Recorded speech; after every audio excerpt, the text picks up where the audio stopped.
We're going to be live here in just a second now. May go ahead and let them in. Yeah, you can start letting them in.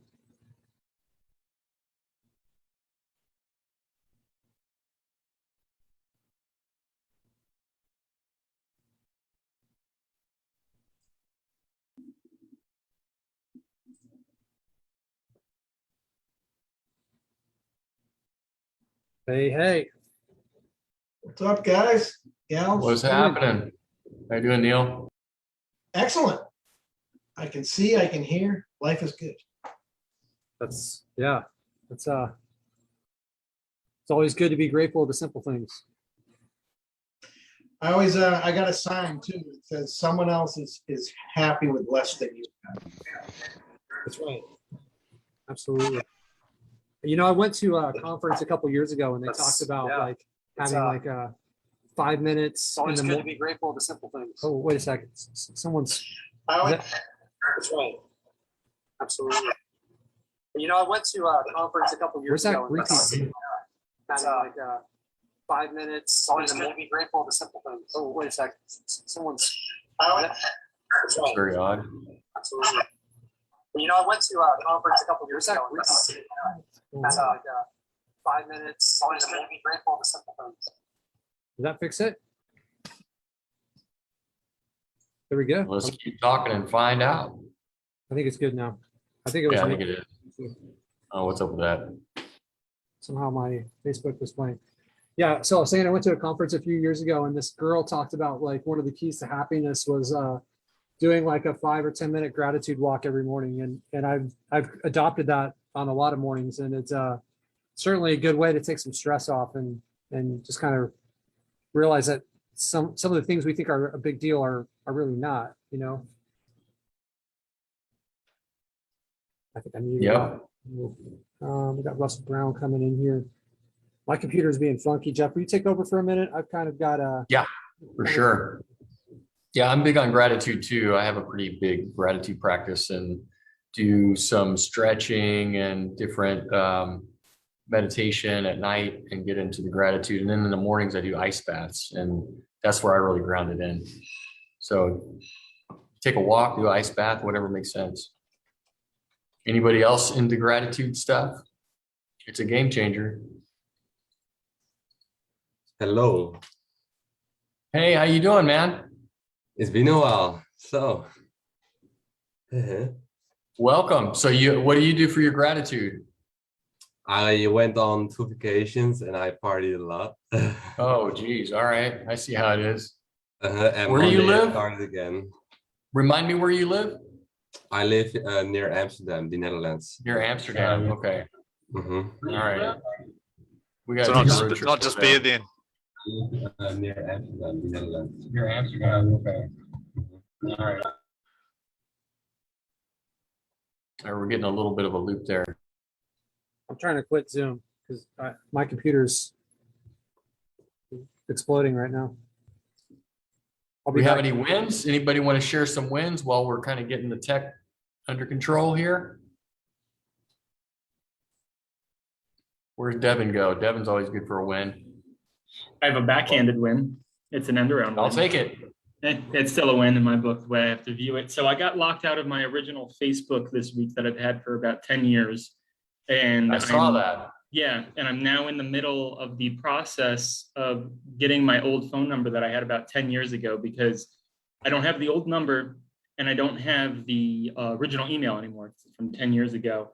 And it's really just helped me evaluate and like forcefully take a step back from how I prospect on Facebook and just look at that part of my business, how I'm communicating with people, how I'm updating my information, how I'm tracking things. It's definitely one of the weaker points for me. So it's given me an opportunity to, just to really figure things out from a different perspective, like forcefully. It's actually been a very big help, I would say, honestly. Huh, interesting. Well, I guess the universe delivers the right challenge at the right time and kind of give you a bigger perspective. So cool. That's good you see it as a win, because that sounds super frustrating to me. I mean, no, yeah, there's frustrations involved with it, but it's just like a growing pain thing. Because once that Facebook account comes back, then I've figured out things on the back end of my business I never would have looked at, and I have the old profile Right. again. So Right. Cool. All right, guys, I think we're through our little tech snafu there. Back up and running. So did we start with the wins? Was that a win from Devon? Yeah, that was a win from Devon. Cool. Who else has got a win? Jeff, I think you have a win, right? You finally closed that. I finally closed this wonky thing we have going. It's not that wonky, but it's one of those that's not a clean, kind of solution type of a deal. And I tried to send it to other like remodeling contractors in the area to try to see if they could kind of carve off bigger remodeling deals off of this one little sub niche. And I just couldn't find the right one. And we were on one of our team calls a few weeks ago, and Patrick said, why don't we try to do a distribution deal out of that? So I found a distributor that goes through Home Depot and Costco. And so that's where they get most of their leads. They also go through Home Advisor and whatnot. They're trying to do about 250 to 300 leads statewide. And so they, they're doing a pretty good business. And so I went to them and just said, hey, I have these leads coming in. You want to try them out? And sure enough, they did. And we kind of had them on trial. Then I closed them into a deal yesterday. It's not a huge deal, but it's definitely, being able to monetize that site that was just sitting on the shelf, going down the drain was a huge win for me. So get that kind of stuff, because that, we have a few like that just kind of like, it seems like every time I go prospecting, it's like, oh, here we go again with this asset. It's just got a little bit of hair on it, and it's just not as clean of a solution. And to get those things sold and what I think is going to be a long-term growth oriented deal where I could potentially pull them into other niches, expand regionally, because they play that big, they're a 70-year-old company, and they have like 11 Costco's in the region that they pull leads from. So they're not a small player. And just getting them in, even though it's just a small amount of money right now, it could be huge going forward. So yeah, good win. Yeah. So you guys, this goes deeper than the win, and it's like there's a more important topic at play here. It's the kind of thinking outside the box. We kept on going contractor to contractor, and we were failing. And we kind of decided, well, what if we have a distributor deal in play in another niche that's worked out really well. So that the way that happened, and that was probably like 4 years ago or 5 years ago, just kind of clicked that the contractors in the niche we're in are getting a lot of their materials from the same company, right? So the company benefits from the contractors having more work. So started to click like, hey, there's a win-win-win here in place. The manufacturers know who's buying the most materials. So they know who their top contractors are. And they know who their mid-level and low-level people are. So we got in front of a contractor. I got in front of a contractor and I said, look, if your contractors can, if they get more leads, they get more business. If they get more business, they buy more material. The problem that we have is finding good contractors. So why don't we do this? Why don't you give me a few of your contractors? I don't want to charge anything. I just want to do like a proof of concept. Let's see if it works. And if it works, we'll switch over into something that's like, long-term beneficial for everyone involved. So I could tell they weren't really like psyched about it at the beginning, but we got those 3 contractors and we blew it out of the water for them.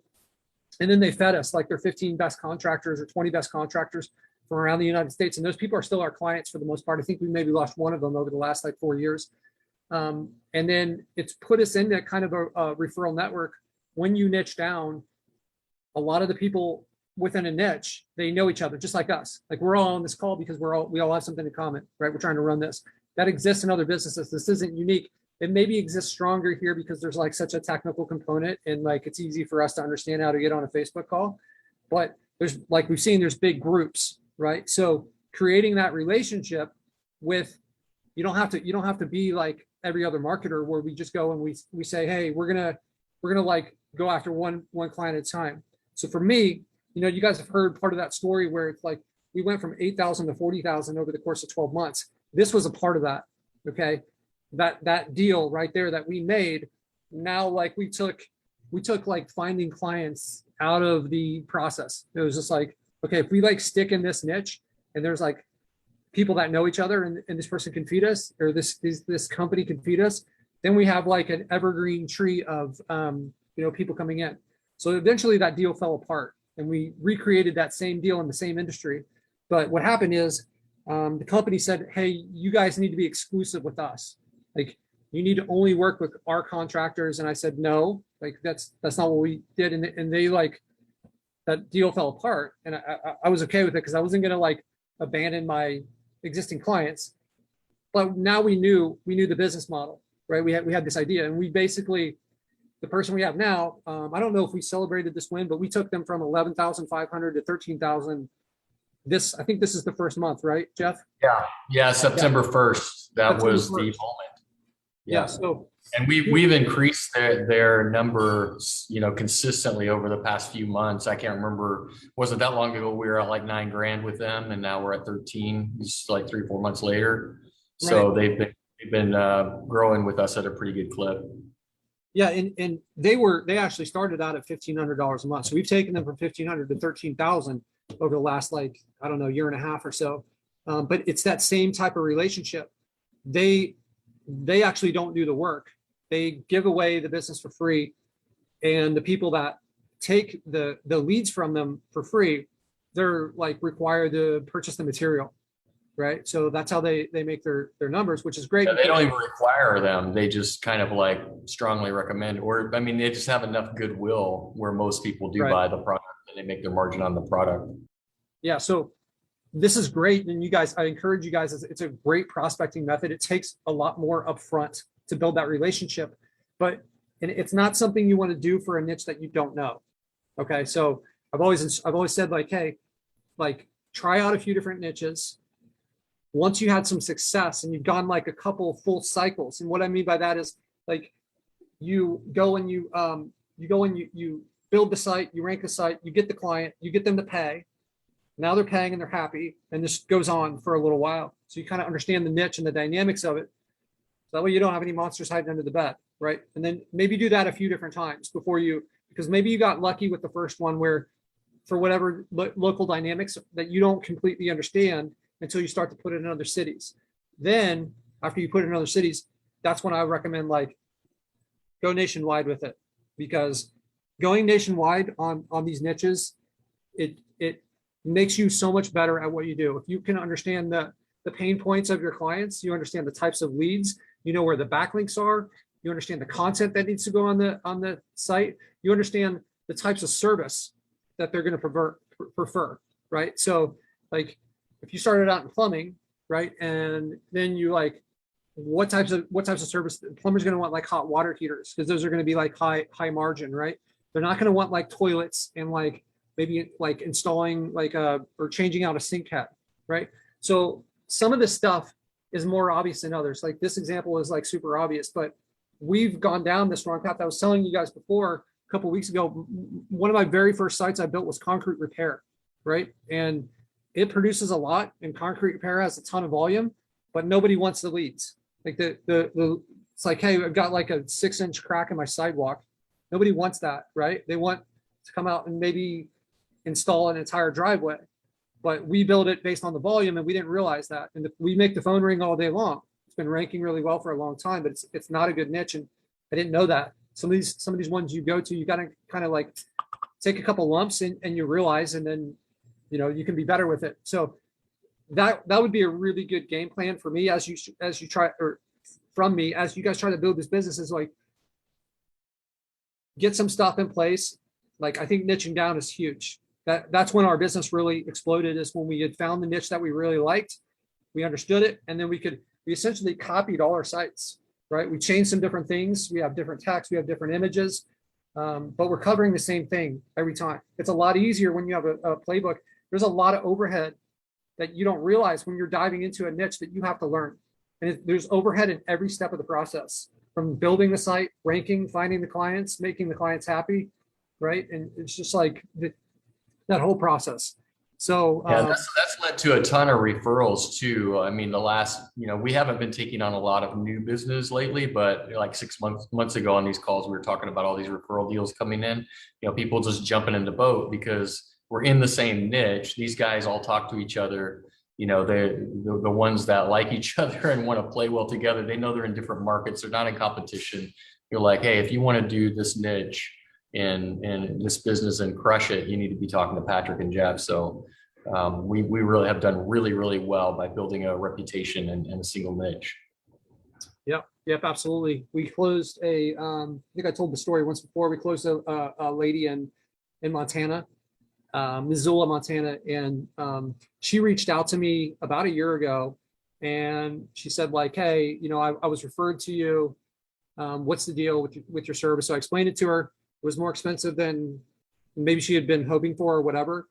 And she's like, all right, I really like what I'm hearing. It's just a little more expensive than we had hoped for. And, I was like, I understand if you want to take your time and think about it.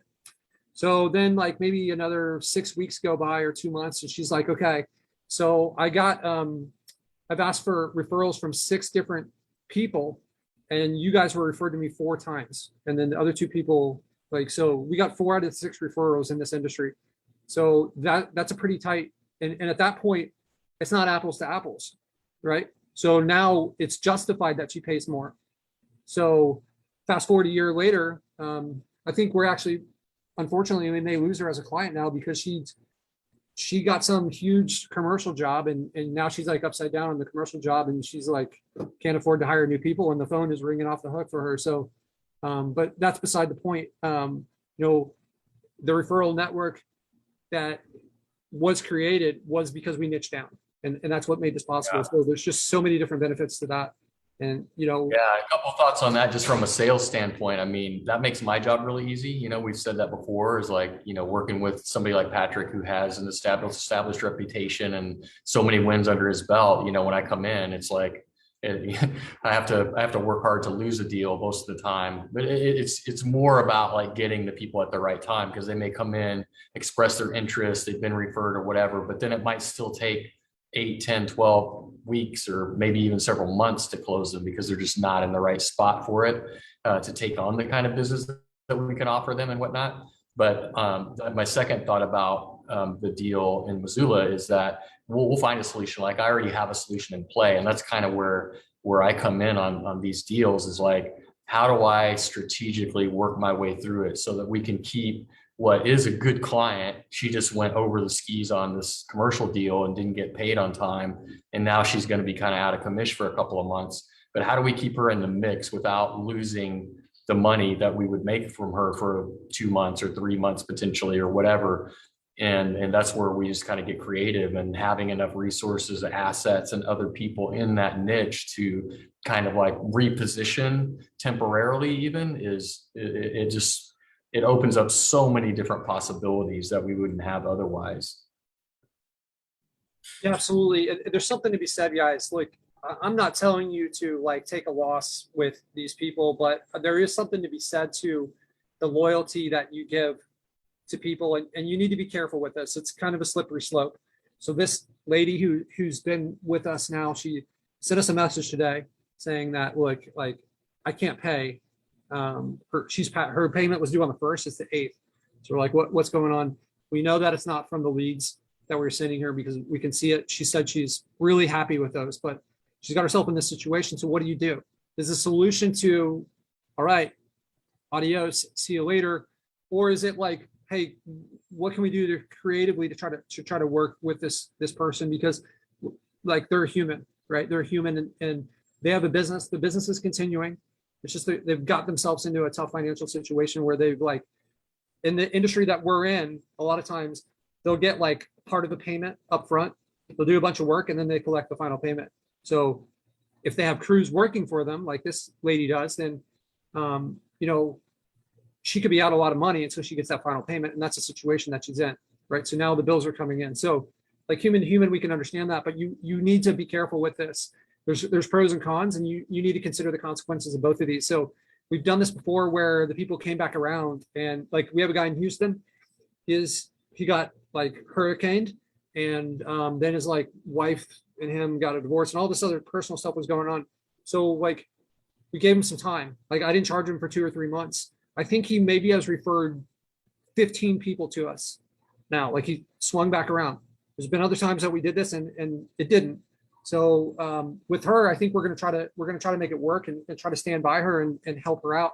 But treating these people like humans is part of the reason that we've had this referral network that we have, right? I see it firsthand. So you know, depending on where you are, like sometimes money's money and you can't afford to do that, right? And I get that, but you know, I think Dan Brown, who's on the call right now, had a similar situation where he kind of like gave people some free stuff for a little while. Dan, you want to chime in on that? I can't remember exactly. I think it was like someone across the hall. There was like a roofing company or something. Yeah, that one worked out actually. I was referred to a company that did, he was an insurance adjuster. And we were just building a website. It was a BNI referral. And while I was talking with them about what we were doing, it was a cheap site.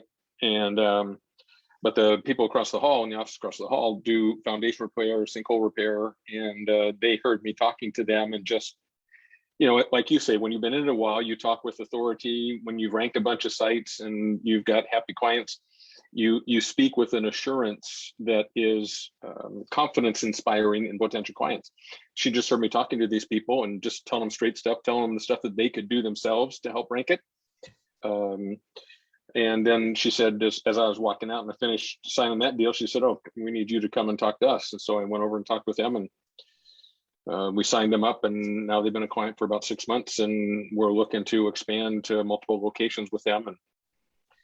And Oh, I so, thought there was some part of that story where you like waited a few months or something, or maybe I got no, for someone else. we have done that with other, just like you just described with your roofing client, or I don't know if it's roofing, but whatever the client is in Montana.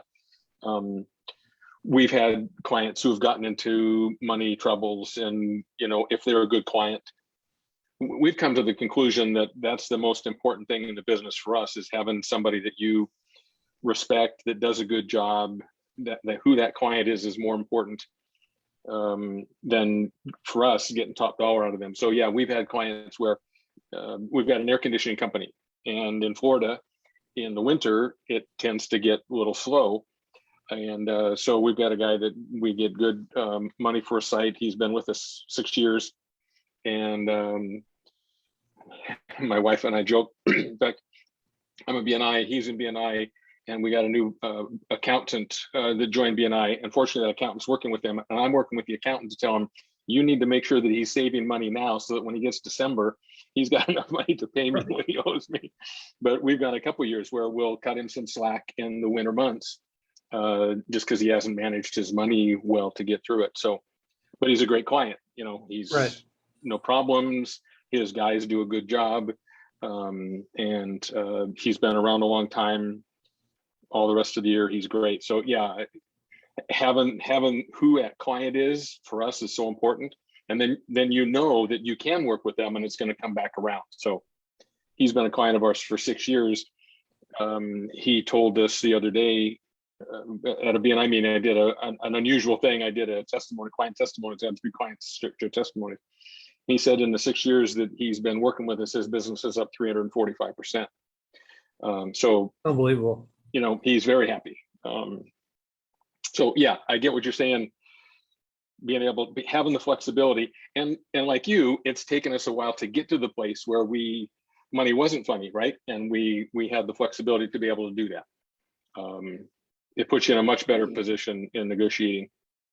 Yeah, I was just thinking, and you know, kind of as you were talking, Dan, like if we went a different direction on this client and said, well, let's just dump her, you know, it's going to take us a couple of weeks to prospect, get somebody on trial. Like if we're probably 2 months in the funny business here with her before she gets back on track. It's Yep. going to take us, 6-8 weeks to get a new client teed up and potentially monetize. Let's just keep the client we got, because then come December when leads are down, she's going to be more likely to stroke the check, you know, and go ahead and pay us our full boat, even though she's not getting, you know, the full benefit of what we would normally be offering during high season. Exactly. Exactly.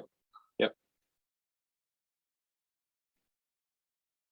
All right, cool. All right, so I don't think we fully went through the wins. I know we kind of went down that tangent. Let's do like kind of speed round. Who's got some wins? Jeff, you know, that obviously that's great. You finally closed those. I always think those cheaper deals are almost harder to close. So that's a great win for us and our company. But who else has some more that we can kind of run through real quick? Neil, what do you got? You are muted. I will ask you to unmute. There you go. A couple of quick ones. I had someone I'm partners with on a few sites approach me yesterday. Hey, I can't get anybody for this business. I got 30 leads a month going to waste. I've been trying for months. So he got it for me. I just got on the phone, you know, and I just call. And I found somebody, sent them some leads. They're pleased. I have a Zoom with them tomorrow with 5 people in the company. So that's I think that's going to go forward. And I kind of thought it was wonky when he sent me, and I started looking at the leads, and I'm like, huh, these could add up to some real dough because it's a weekly service and multiple family. You know, I started looking at it, I'm like, huh, I never really thought of that. And then I had another partner, it's another business. I think I was on page 8, just cold calling people. And finally, I found a guy with a horrible website, you know, one page, called him. He does everything. He does roofing. He's got all the licenses, all the insurances. He's got plenty of labor. Send me everything you got. I want this. So it's just, I don't care about rejection. I just keep calling, you know? It's amazing how important that is to not care about rejection. It's something so simple that people seem to care what a stranger thinks about them calling up, right? And that can make a difference in the world. You can't reach through the phone and hurt. There's no physical, you know, it's just all mental. I can't do anything to you. If people can just like get comfortable with that rejection, then it's such a game changer. I think, my own personal development where I got to the point where I was just like, I don't really like, I'm going to do my best to be good to everyone. And I'm not really going to worry so much about what other people think. That liberating thing has translated into who knows how much money in my business. Because I was the same way. When I was doing my calls, I would just call one person after another until I got what I want. I know that J.R. Fent spoke at an event one time, and he was talking about how he would print off a list of like 100 people he's going to call before he makes his first phone call. He called it batch calling, right? So he had this list, and there's something to the mentality of that where you have all these other opportunities to call right afterwards. That one doesn't really matter so much, right? And you've already prepped yourself for the fact that I'm going to go through a bunch of these, right? And it's just a numbers game, right? So I think there's a really good lesson there, Neil. Yeah, for sure. That's the same thing that happened to me when I kind of like burned the boats, you know, as I was taught. And that's what really forced me to bang the phone as much as I did. And it was just months upon months of just daily, just standing there, just facing my fears, banging the phone over and over and over again. And who knew you get results when you do that, right, Neil? It's like once you get over not being drunk, you know, now I do it sober. So I got it down. Yeah, exactly. Yeah, I do it completely sober, and it's, you know, it can, you just gamify it in your mind, and that's what, you know, gives you the results, because you have that confidence. You get tired of hearing no. It's not that you're afraid of it, but it's just like, I have to up level my game every call because I don't want to hear that no again. I see a pile of money sitting in front of me, and all I have to do is just pick it up. And that's what's in my mind. And so then it's just like, how do I up level? How do I get sneakier about the language that I use? How do I get more intentional about what I'm trying to communicate? I mean, Patric, I consider Patric, you know, somewhat of a master at that. And my game has up leveled quite a bit since I started working with him. And but once you get over just, the fear or just like whatever's holding you back. I love this batch calling idea. I guess I kind of did the same thing, maybe not getting 100 people in line, but at least like getting a lay of the land in whatever I was trying to prospect, and then teeing them up, and then just one after the other. When I started, I was doing lead arbitration for attorneys. I was working with somebody who was generating attorney leads, like PI leads on Facebook, and then certain costs, and then retailing them to attorneys. So it was, the gatekeepers were real. Like, it's hard to get past those gatekeepers in law firms. So now I've built that muscle and the skill set, and just continue to build on it.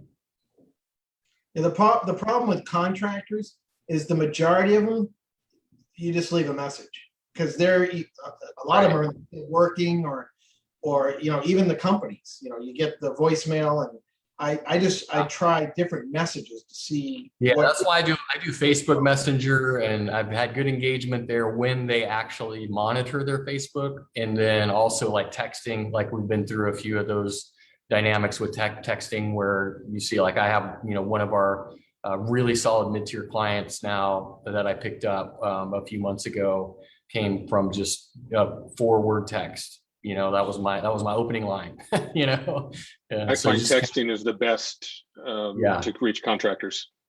Yeah, I agree. Yeah, I've had really good success with that. So I know Cardinal had some wins. You want to share those? I'm trying to sneak in there before. Oh, yeah, thanks. Mhm. Oh my gosh, it's just been such a crazy week. Like, so many good things have happened all at once. I've been grinding away for over a year on this, and it's all like coming together finally. Nice. And I think, I got a couple clients for some sites that I've been trying to rent for a while, that I've gone through like different clients for. So hopefully those work out. And for one of them, it has so much more demand and not enough supply that I had to find someone 3 states away and help him expand his business into the state that I'm working in. And so I'm like, love it. That's great. That's really awesome to think that far outside of the box, and not just look at the local list. When I was prospecting a lot more than I am now, it's like I would go through the list and I think my list is exhausted. Next thing I know, I see a whole other list with 25 people I have never heard of. It's so crazy. There's so many businesses out there, but that's great if you went outside of your local area to get somebody to expand. That's great approach. Yeah, and tapping into other things, like I joined BNI, and just having their list of business owners in every area, and being able to call people and say, hey, I'm in BNI in the Willamette Valley chapter, tapping into my resources. But I think the best win this week was, we had, I'm in the West Coast in Oregon, and we're under siege wildfires every single year now. And a local guy, his house burned down, and one of our clients who does propane delivery gave him a new propane tank and filled it up, like a 200-gallon tank, which is a huge, huge tank. And when I found out about that, I contacted a local news source and got him like featured in a news article, and got a good backlink. So that is definitely the best. Yeah. That's awesome. Well, I love the creative backlinking strategy. Yeah, Those awesome. are out there so much more than people take advantage of, Yeah, well, he did all the work. He donated the tank and set it all up. So I'm just making sure he gets the recognition for it. Okay, awesome. What else do we have? Who else has some wins? Patrick, I've got one that's sort of a win. We've got a client that is a BNI person we've been working with for quite a while. They've got a local company, and they just went national. They bought a national company, and unfortunately, they're health insurance agents. They want us to generate leads for health insurance agents and leads for health insurance. They're spending 10 grand a month on Indeed, and they spent 250 grand last year buying leads from telemarketers. And what they're finding is the telemarketers, because of COVID, have really fallen off the map. And so they're dying for leads. I've kind of always heard stay away from this niche. So I'm just kind of spreading the word among people that I know and respect who might have some insight or know somebody that's good at it that I could partner up with. Yeah, you might try talking to Caleb. I'm not sure that he is in this niche, but I think he would be able to do a good job constructing a strategy around this, because he's gone after some of these like national things. He may tell you to stay away from it, which Okay. I don't personally love it. Yep. You've got so many hours, you've got so many resources. Is this the best bang for your buck for your resources, or is this just the one that's most convenient because it kind of fell in your lap, right? And it's just as important to say yes to the right jobs as it is to say no to the wrong ones. And I'm just wondering, like, you know, I've thought about this a lot with the way that we get business. This comes up often with the referrals, and we put the brakes on it a little bit with the referrals, where it's like we're taking these referrals on because these people are ready to pay us, but we haven't had an issue finding people to pay us when we build in a good niche and we get leads to come in. That's like not an issue. So if that's the case, then like, what's the value of the lead falling in your lap anyways? Because you can just fulfill it if you have something of value. So it's something that I've been kicking around a little bit. That's my 2 cents, I guess, Dan. Yep. Appreciate it. And again, I'm just spreading the word and agree with you completely. Yeah. It's not really in our wheelhouse, but to quote somebody we all know and love, or know anyway, if I can get a sliver to deliver. For sure. Yeah. If I can find somebody that's really good at doing it, and I can partner up with them to some extent, make the contact and get a little piece, that's what I'm hoping to find. Well, one thing that's striking me as you guys are talking is that, you know, when we come into this business, we think, okay, well, let's build a bunch of assets and get a lot of stuff out there. So even if we get 20% of it sold, we're probably still going to be doing pretty well for ourselves, right? You know, Patric is somebody who has gone out there and plastered the internet with, you know, hundreds of different assets. And so what I see just being in his portfolio on a consistent basis, trying to sell it, I'm thinking maybe there's a 10% like, you know, shit quotient or whatever, where it's like you have to really finagle to get this stuff teed up properly, or reevaluate it and reposition it to get it sold. It's not like a quote unquote slam dunk. Not all of them are slam dunks, but you know what I mean? Like the stuff that's really like, ooh, like that doesn't look really clean. That's probably 10% of it, you know? And there's a really good percentage of the assets in the portfolio that are sold. Like I would guess 80%, you know, maybe even 85. And so that's really good that you can make mistakes and still win at that, you know, high of a percentage level under with that many assets, you know. Cool. Yeah, absolutely. I think this idea of this failure paralyzes people from getting started, or almost like in two different ways. One, where it's like they don't want to fail, and that's why they stop. Or two is, let me just analyze this perfectly and look at it from every different angle so that I can make the best decision. But that takes forever. And meanwhile, you know, somebody like Devon has built 10 sites, probably all in dumpster rental, but he's went and like 7 of those are ranking maybe now, or he's got 6 or 7 clients where that person, now they're going to choose the perfect one, and they've got a slightly better chance. So the best way to do is get out there. Stop trying to overthink this stuff. I think that's one of the things that I've seen the most after the last like several years of doing this coaching with different people, is people like, you're not going to do this perfect. And there's a lot of analytical people that are drawn to this type of business. And those people are the ones that I find that like to try to analyze things so much and try to get everything perfectly set. But the reality of it, the faster way to get there is to just do it and make mistakes and learn from it, and then do it again. Right. Yep. So hey, I'm the king of that. I'm aim, fire, ready. I mean, I'm fire, ready, aim kind of guy. So right. Yeah, absolutely. I think most people who have some success are like that, right? Yeah. You have to get yourself out there. We have 2 people standing in line here with their hands up. Devon. All right. Let me say just another win. I landed an attorney this week too for lead gen client. So Dan, are you That's in too- Florida? The Yes, attorney's sir. in Florida? Yep. Okay, you should talk to Jeff. You should talk to Okay. Jeff. Oh, you don't have should. your license there. It's Texas and California. Never mind. Yeah, I'm Don't licensed in talk to Texas. Jeff. He's worthless in this case. Well, I would like to talk with you because we've got a very small slice attorney, a different attorney that we've really knocked it out of the park for. And there's not a lot of them around the country. And I'd like to find a bunch more of them because we're killing it for him. But he can't grow fast enough to handle them. So I'd love to talk with you about that. Yeah, I have solutions. Yeah, give me a Perfect. call. Okay. Cool. All right, Devon. Thanks, What's guys. up, brother?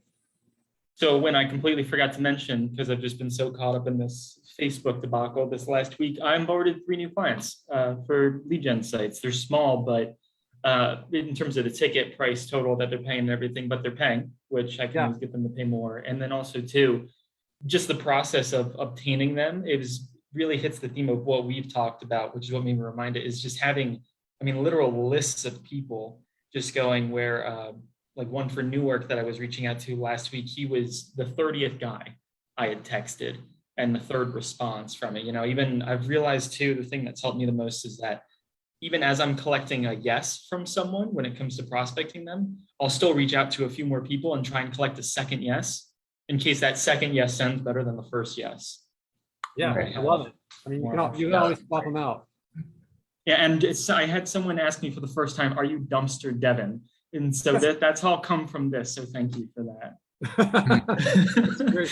Did I call you that or did I don't know. I just know it's from. Take credit for it. I'll take credit for the nickname. That's great. Yeah, it's a numbers game for sure. That's what everybody says about sales, it's a numbers game. And I think everybody here is kind of like alluding to that, like bang the phone, make the calls, send the text, whatever, and the rest will take care of itself. That's what I learned. Awesome. Okay. So a couple things like we mentioned One more real Sorry. quick. Paul, you want to jump in here real quick? Yeah, I'll make it quick, guys. Oh, Myers. What's up? How you doing, buddy? Good, man. So a few things. Push the $2,000 client this month to 5K. They agreed on, so that's kind of win one. Second thing is don't discount BNI. Look, I see Dan in here writing deals on BNI, Cardinal writing deals on BNI. I wrote another deal today with the BNI client. If you have a BNI group in your local market, join the fucking group. It's a no-brainer. It's all about conversations, right? You can talk to them about lead gen, you can talk to them about paid traffic, you can talk to them about all kinds of different things, but put yourself in a position to succeed. Join a BNI group, get your business out there, meet these people and write deals. So I just kind of wanted to say that because I think we overlook these little local things that, we're 200 grand in 2 years in sales from our local BNI group. It's huge, right? So, Yeah. Okay, thanks guys. And it's like, not to mention that they are business owners. So every single one of those is our target audience. And the more we learn about how they think and what their needs are and how they operate and interact with just like every kind of business owner possible, it's invaluable. That's awesome. Hey, Paul, what were the keys for moving the win number one? You moved the client from, I think you said 2,000 to 5,000. Yeah, Patrick, that was the one that I had at 9 grand at one point, lost those Yokies, and I got it down to 2 grand. And I told the guy we'd start there. But as the lead flow increased, I've given him 14 assets. He's got 14 websites and 4 GMBs at this point. So basically 18 assets at 5 grand. And I will push him till 210 by the end of the year, but I've got to kind of crawl before I walk. So, we did 2 months at 2 grand. Now I pushed to 5 grand and we'll keep building the relationship. I've had to customize some of the landing pages or some of the websites with his logo and stuff. He was kind of wanting that. I said, no problem. That's how we've kind of grown it, right? So we're trying to be flexible with them, but I need to get paid. You kind of know the volumes that I've got coming through there. So it's a lot of assets, but they're just assets. I can go build more, right? Yeah, absolutely. And deals like this are really motivating to start to build more. You've got some stuff that's bringing in $60,000 a year now for you. right? So like 14 more sites could be another $60,000 a year. Is that what you're saying? So like, Yeah, for sure. And he's 14 willing to sites? go into more, he's willing to go into more markets as well. right. So, Right. And I mean, even if it wasn't for him, for like some other person, right? Like you Yeah. could easily build 14 more sites, easily Yeah. add another 60K a year. That's huge money, right? we're on So- track now to build 30 lead gens per month, and I'll work with this guy as long as I can. So we'll see how far it goes. I've had these things blow up on me, as you've witnessed before, but I'll ride it out for as long as I can. It's temporary though. The blowups are like if you have the assets and it's producing leads and you stay after it, it's only a matter of time before you get the money to come in from them. That's the only result that really can happen. If you just stay after it, you're going to win, right? Yeah. You're going to find somebody. It's just a matter of time. It'll create Appreciate more you, buddy. opportunities. It'll create more opportunities like this one I'm talking about that I closed yesterday. It's like this thing, I wasn't expecting really anything for it. I was just trying to get, like $1,000, like let's just get it monetized. Now I'm in, really close or getting close with, a regional distributor that's gobbling up, hundreds of leads a month. And it's like, Yeah. now we're in their wheelhouse. Like that, Yeah. those are the kinds of people we want to be doing business with, not people that are limited and can't take on more business. These people can do whatever we want, and one of our Yeah. project managers even noticed another niche on their site that isn't necessarily highlighted.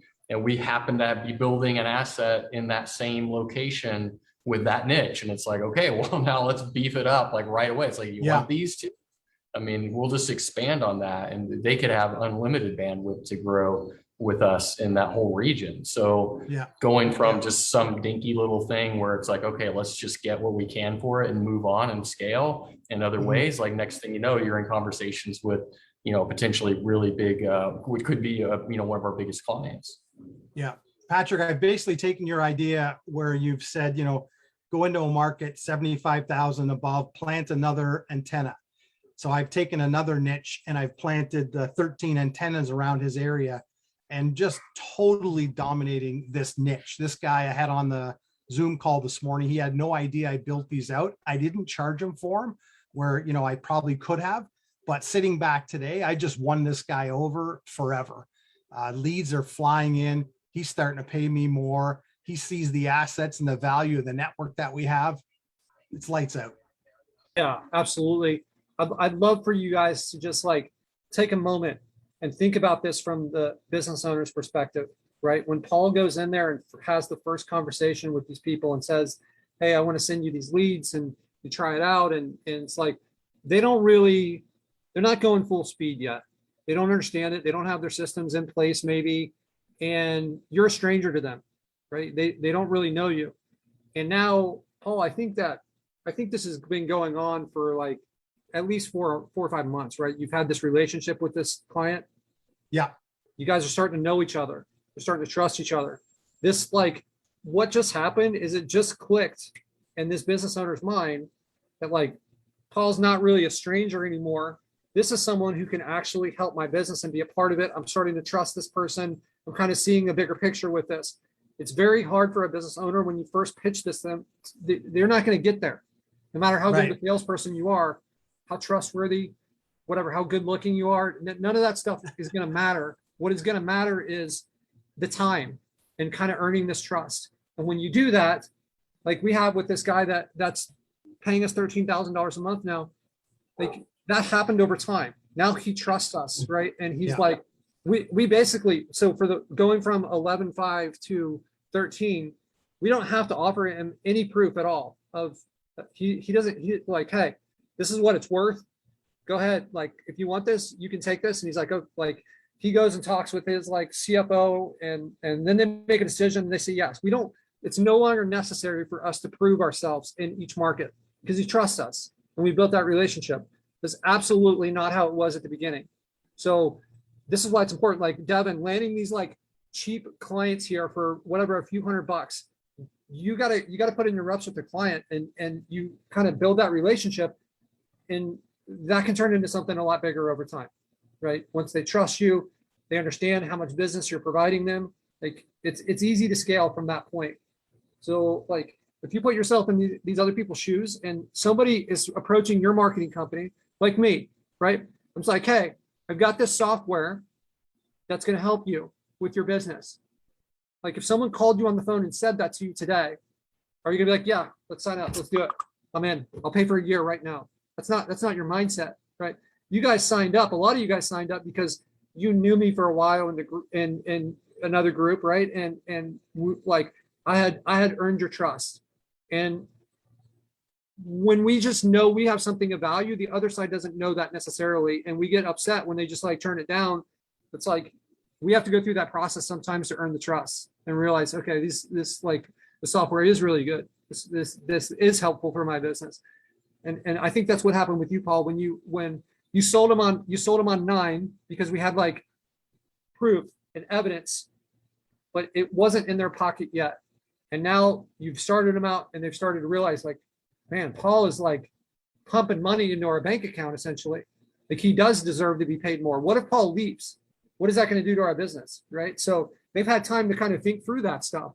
And now like you can hear, I'm going to get them to 10 by the end of the year. It's just like, he understands they're like, the dominoes are starting to tilt and they're starting to like fall. And the business owner realizes like, this guy's substantially helping my business. And like, as long as he deserves to be paid for it. They've got their ducks in a row now and they can understand what benefit you're providing. It's huge. It's huge. They see you as a trusted partner. Right. You're no longer an outsider. And when I started the conversation, it was like, we don't have contracts, and they were kind of relieved. And all of a sudden now they're coming back to me saying, we need a contract. It's interesting when it's interesting when that shoe gets flipped over, right? And they're starting to come to you saying, whoa, just a minute. I've had this happen before where, my other lead provider left me. I need a contract with you now. So we're in those discussions now. We haven't done that yet, but that's the next. Yeah, I've had people approach me with that same thing, and I still avoid the contracts. I think there's value to it, but I also don't really like to be locked in. So my response, if you choose to not have a contract, this is how I've handled it in the past, where it's like, look, I'm not looking for anyone else. You're my person. You're my guy. As long as you're good to me, I'm going to be good to you. And we're going to grow this together, right? Like, I'm not going to nickel and dime you. You've already seen that. The reason that I let you fly at $2,000 a month when it's worth more than what you're paying now is because I wanted to build a long-term relationship. I don't do that and then ditch you, right? So like, that's kind of what's worked for me in the past, and it's fine, set them at ease, and they didn't bring it back up, and it's continued to be a good relationship, right? So there's a lot to think about with that contract and on both sides of the equation. So a couple of things I want to talk about.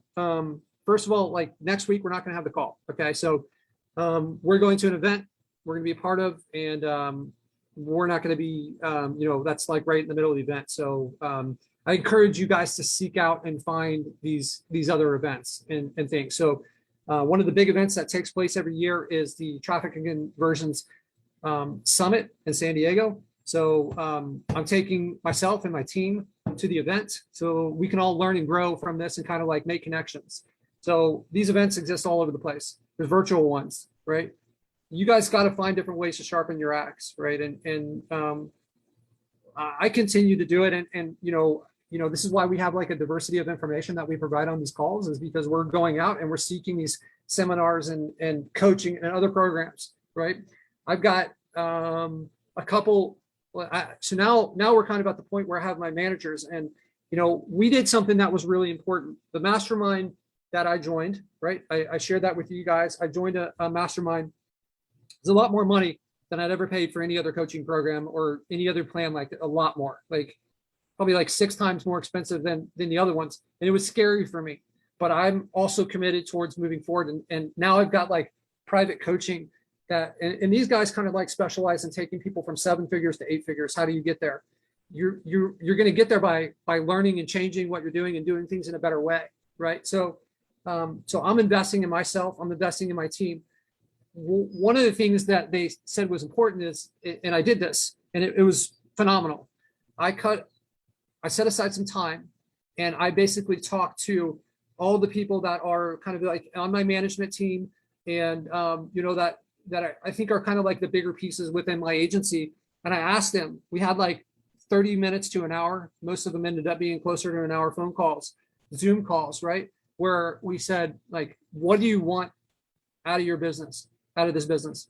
What do you want in life? What are your goals, right? You need to understand this, and you need to build a pathway in for the people that you care about within your agency to make sure that you're providing them what they need and that you're on the same page, right? What are your life goals, right? Let's not just like strictly business. If you treat your people on your team like they're, tools to try to help you move along, you're not going to get the output from them that you can. You're probably not going to get the fulfillment in life either. But by building a team and watching these people grow, there's two people that are managers in my agency. One of them started working for me when he was, I think he was 17 or 18. Now he's like 22, right? So the personal growth that happens for a 17-year-old from the time they get to like 22, 25 is huge, right? A lot of that personal growth has been influenced by our weekly calls and our meetings. And it's been amazing to watch this person develop. He kind of lost his father suddenly. And, it's like he was in a top spot, and I saw brilliance in this person. So I said, hey, I need to get this person to be a part of my agency. So, I'm obviously a lot older than he is, and we've had like coaching calls, but, I'm visiting with some friends now. And I was talking today about like how this particular person has changed and their mindset has changed. One of the things that's big in our agency is extreme ownership. Okay. So it's empowering if you take extreme ownership. I'm going to kind of circle back to what I was talking about in a second, but extreme ownership is looking for ways to take responsibility for things. Okay. There's a really good book by two Navy SEALs. One of them is named Leaf Babbitt. I think they're the commanders of SEAL Team 6. It's called Extreme Ownership. So these guys are commanding one of the top military units in the world, right? And they preach this idea of looking for ways to take responsibility for stuff. So this past week, I was suspicious over the last like 6 months of some people on my team stealing from me, stealing time. Okay. And we have them with Time Doctor. I've shared that with you guys in the past. It tracks like the clicks and the mouse movements and this type of thing. Okay. And then we use that to determine we're paying them an hourly rate. So we use that, and we're looking at their hours, and they're going up and up. And I'm not seeing from a production standpoint, like the benefit that's associated with these increased hours. So we started diving into Time Doctor and looking at their numbers. About 6 months ago, I reached out to them and I said, look, their idle time, they would log 90 hours in a week, and their idle time would be 60%. Okay, 60% of the time there's no mouse or anything like that. So I told them, I'm like, what are you guys doing? I know from like the position that they're in that they should be somewhere between 15 and 30%. They should never be at 0%, but they should never be at 60%. There's thinking has to happen for their position, and they need to take a minute and kind of figure things out and strategize and plan. Okay. So when I told them that, their idle time went from 60% to about 1%. Okay. And they're still working 80 or 90 hours a week. Some of you guys, I shared this with you. About a year and a half ago, I purchased an air conditioner and I shipped it to somebody. This is one of the people that I believe is cheating, right? And we called them out on it. I had data that says like, hey, prior your stuff was 60%, now it's less than 1%. And I've noticed these patterns in your like mouse clicks and keyboard clicks. And I never wanted to run this micromanagement type of agency. I've avoided that. So I didn't go and like patrol the data, but I got suspicious when their hours started hitting like 70 to 90 hours every week. And we weren't seeing I'm like, what did they do this week? So we had a talk with them, and they admitted that they were using some software to like trick and manipulate the time. Okay. So I had this feeling that I had loved these guys. Like I was just like, it's really easy for me to love people. And it was really, it's been a weakness for me to try to make this decision, but there's not really a decision here. You're going to get what you tolerate, and I'm not going to tolerate people stealing from me. We are building an agency of rock stars, not people that are going to steal from us. They're fired. They're all going to be gone. Okay. So let's go back to extreme ownership now. And let's use this as an example. Who hired these people? I hired these people. Who built the system? I built the system. Who didn't monitor this and allowed this to go on? I think they've stolen more than $10,000 over the last 6 months. I've just kind of did a rough calculation. Who allowed that to happen? Me. So yes, they did something that was dishonest, but it was all me that decided and allowed this to happen. Okay, that's extreme ownership. You're driving down the highway and you're driving in someone's blind spot and they change lanes and they hit you. Yeah, like the law is going to say it's your fault, but you know blind spots exist and you chose to drive there. So like this can, like, there can be an extreme here, but what you're going to find is if you can adapt this mentality and get away, like some people blame, right? If you're in this like category of blaming other people, this is going to sound foreign and this is going to sound crazy to you. But I'll tell you what, when you make this switch and it's empowering, like your ability to kind of influence the results of your life will go through the roof. You stop making excuses because there's usually a way, and not everybody starts at the same starting line. I get it. Like some stuff's going to be harder. Like for me, I'm like, I have a high metabolism. It's easy for me not to like gain a bunch of weight when I don't exercise for a little while, right? So some people are going to have to work harder for that same result, and that's just the way life is. Okay, so you just have to understand that like there's an option for you to move in the right direction and take that ownership. So the person that I said started out as 17 years old and now is 22. My team has adopted this mindset of extreme ownership. A lot of it, I see it in the way that they talk, and it wasn't always there. I know as a 17, 18-year-old, 19-year-old, I can look back and I can see how things have changed. And, you know, when there's an issue, like they know on my team to go and try to solve that issue and not just like do this. So what that means is we have an agency where people aren't blaming each other. That doesn't exist in our business. But we had to create that culture. And as the leader of your guys' agencies, it's important that you do this and that you push this into your agency. You're the one that sets the tone. So blaming other people for this stuff, like that's like you provide the training for them and they don't do it right. You made the decision on how to hire them, right? So I just want to kind of like impart this to you guys because it's been a learning experience for me, and it's been a very valuable one, and it's affected all these different parts of my life, not just like within the business, other parts, right? You know, when there's some like I make a decision that is going to impact the happiness of my wife, like that's my decision, and it's not just her that's unhappy, right? So but this is an example of how it can transfer to all these different parts of life. So I wanted to share that with you guys. I think it's just to add on that real quick, Patric, like I consider, and I've always, you know, kind of like dreamed of working with somebody who is so committed to personal development. So I kind of consider the agency where, you know, Patric's agency is, you know, we're a personal development company that does lead gen, you know, so if you kind of frame things that way, then everything you do changes, you know, the way you treat not only your employees, but your clients, the way you treat yourself, you know, going out on a limb to learn new things and put yourself in rooms with people who are doing bigger things so that you can grow into those types of deals and opportunities. And, you know, it's like personal development, like, you know, I hired a BA a couple months ago, and he's a guy who I just hired off of Fiverr, I think, for some small project. And he saw what I was doing and just kept hammering me like, hey, is there anything I can do for you? Can I work with you? Like, what do you got? You got anything else? And, you know, just to find somebody like that is really difficult to find somebody who's that motivated. So I gave this guy a shot. He takes the first time, you know, he's in a place probably not making a lot of money. There's not like a high standard of living there.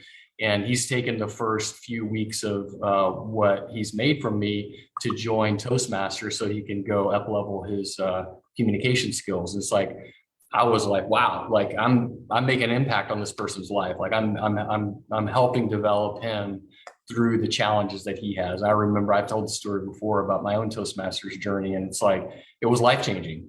So it's like everything starts to flow in that way when you kind of, you know, approach it that way, but not everybody's going to be on board. Right. And that's what's happened this past, you know, couple of weeks with these guys on Patric's team.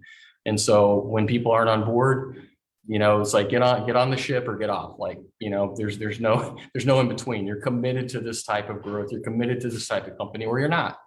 And so if you are, there's huge opportunities. Where do you want to be? Let's have that conversation. Let's get you to where you want to be. Right. So all this stuff starts playing together. So I just thought I wanted to add that. Yeah, absolutely. Okay. So Jeff, Jeff, you've kind of seen this. You've kind of seen this firsthand. This kind of like extreme ownership. And we actually had a conversation within our team can't exactly remember what happened, but we were kind of like back and forth, and I like put something in where I took responsibility, and it was actually Sam who said like, hey, that's noble for you to take it this way, and I jumped all over it and said, look, this is not about nobility. This is a mindset that we all need to adopt, and you need to be comfortable with like correcting the ship when it gets a little bit off, because like this right here and this, maybe not, it's not a big difference here, but a couple miles down the road, if we go off at this angle, it's huge. And you Massive, have to catch this stuff and nip it in the bud right away. And you need to be able to do it in a way where you can kind of walk the line between like, hey, this is serious, but doing it in a way where there's like a level of like warmth, where it's like, you're not like trying to like be an asshole, but you're like, hey, there's a reason that this is important. Here's what it is, right? So, all right. So one last thing I want to discuss. Like I said, we won't be here next week. We'll be here the following week. Actually, two more things I want to discuss. I'm trying to get Mr. Caleb on here to do a deep dive. Some of you guys are in his group. He's really good with the Search Console, Google Search Console. It's a really undervalued tool. So I was trying to get him on today, but it didn't work out. So we won't be here next week. So hopefully 2 weeks from now, we can get Caleb on to do a deep dive in Google Search Console, because I think there's a treasure trove of information in there that we should be taking advantage of. A couple skills that I think that in my own life that I'm going to be working on that maybe you guys can kind of value in. I think being really good at like the Google Analytics and Google Search Console is key. And copywriting.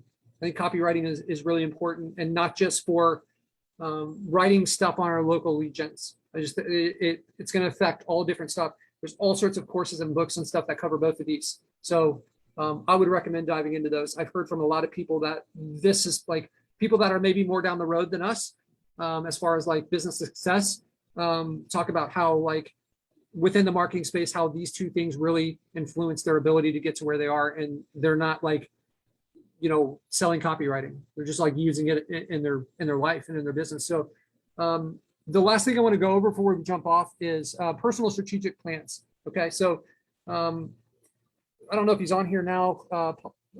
My good friend, Paul, not Paul Meyer.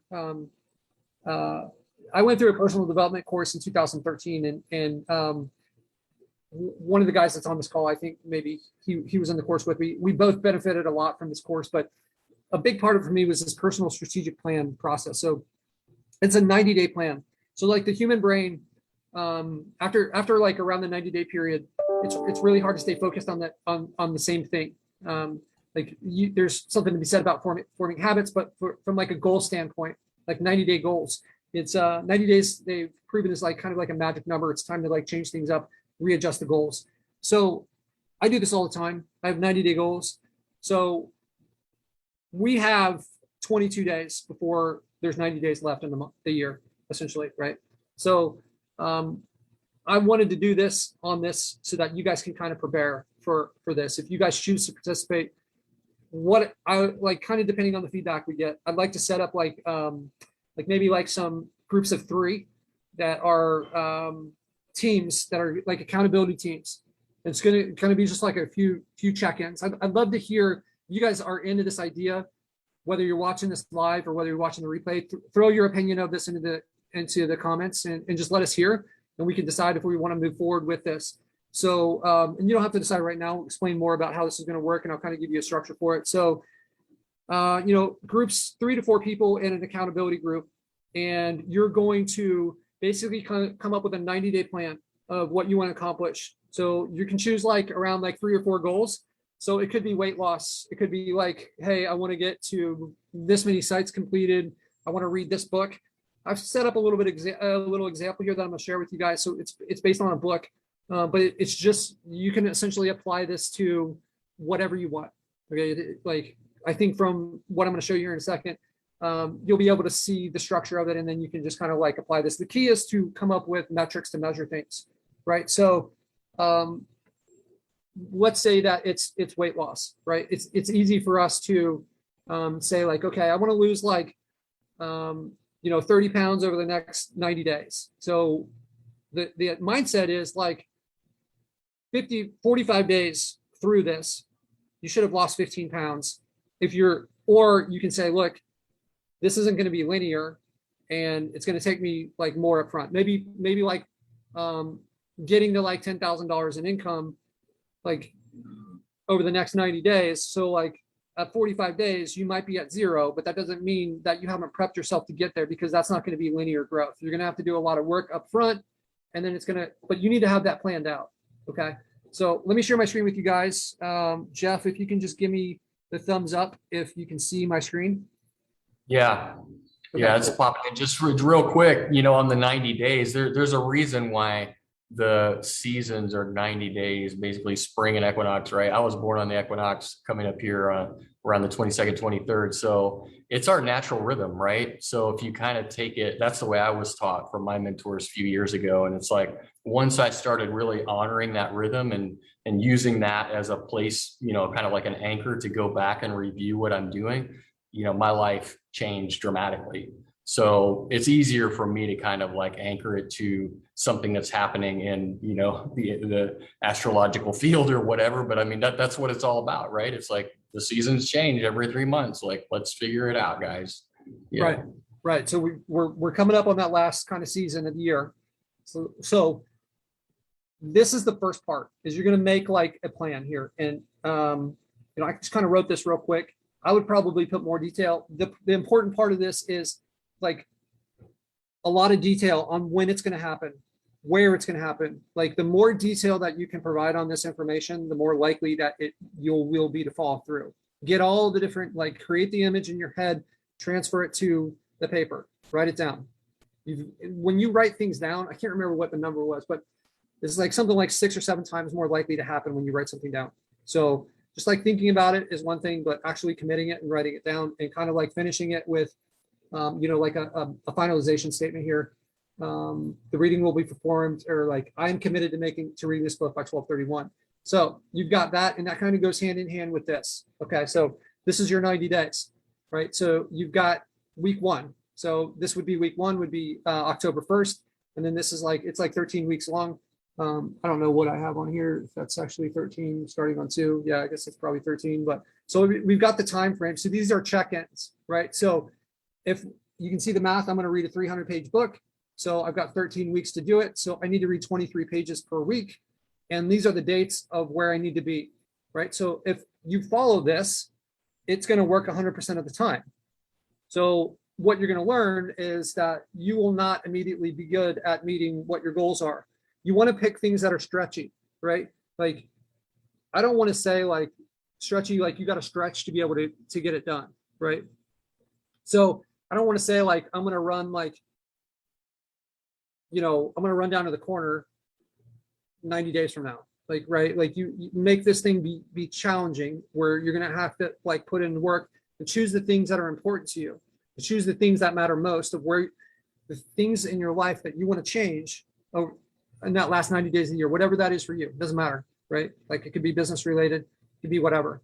This is a skill set, and being able to follow it and having the discipline to stick with it. Which means like, if I get to this time, it's the 7th, and I haven't read yet, then I have to step up and I have to read the 23 pages on that last day, because this is the check-in. So this is when you would have your kind of like meeting with the people that are in your kind of like accountability group. You say like, you all share this with each other, right? So you kind of share this sheet, the commitment. The other people that you are like, you need to know their stuff too. And you need to care about them enough to kind of like say like, hey, Henry, you said you were going to do this. You didn't do it. Why did you not do it? What's going on here? What are you going to do to fix this? So I show up this week, and now this is 0 pages that I've read, right? So I haven't read the 23 pages. So this next week, I need to read 46 pages. That's the course correction. It needs to happen. It needs to happen quickly enough that you have time to make an adjustment and still get here, okay? So the reason that a lot of you guys, the reason that you aren't where you want to be in these different parts of our lives, and it's the same for me, I'm no exception. There's all kinds of areas that I'm not happy with where I am, is I don't put in the plans. I don't prioritize it. I prioritize other things above it, right? So if you say, choose the things, you don't want to choose 10 things either, because you're not going to get any of them done. Choose 3 or 4, make it easy, okay? You need to evaluate yourself on this, and it's important to read this. like put out the reasons. Like I briefly mentioned this, right? I will read 23 pages per week. I need to learn about finances to better influence and control the direction of the expenses in my business. I'll perform the reading for 30 minutes per day, starting at 7 a.m. and finishing at 7:30 a.m. The reading will be performed on my patio each morning. I am making a commitment. So like you can see, I'm painting that picture. I'm saying where and I'm going to say why. Read the why of what you're doing this each day, because we can kind of come out of the gates with our like hands up in the air and we're cruising. But if you can kind of get in touch with why you're doing this in your own words, be a salesperson to your future self with this little letter here of like why you want to do this and why it's important. And when you read this every day, like it will stay with you, right? You'll kind of build your day around it. So in one of these lessons, I'm going to go into like planning out our time for effectiveness. We're not like, I didn't have that prep for today, but I'm going to give you guys a whole, it probably be like a whole course on how we can like structure our time and kind of move towards the goals that we want.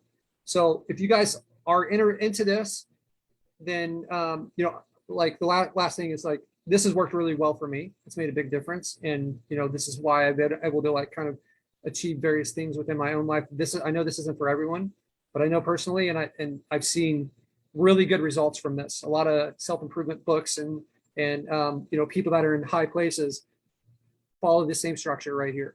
Okay. So, success leaves clues. And this is one of them that's been left for us. If you guys are into this, mention in the comments. We'll look through the comments and we'll come up with a way to kind of get people in different accountability groups based on, you know, maybe their time zones and stuff like this, so we can make sure we line up with it.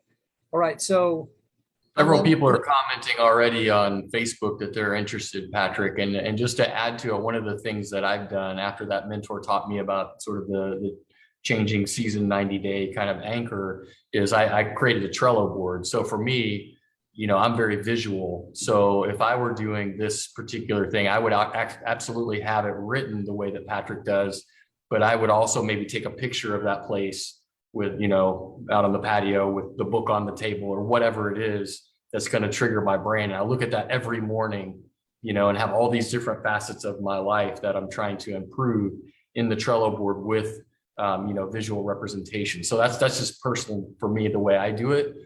Because I'm more visual. So you can take this and make it your own. It doesn't have to be exactly, you know, one way or the other. right on.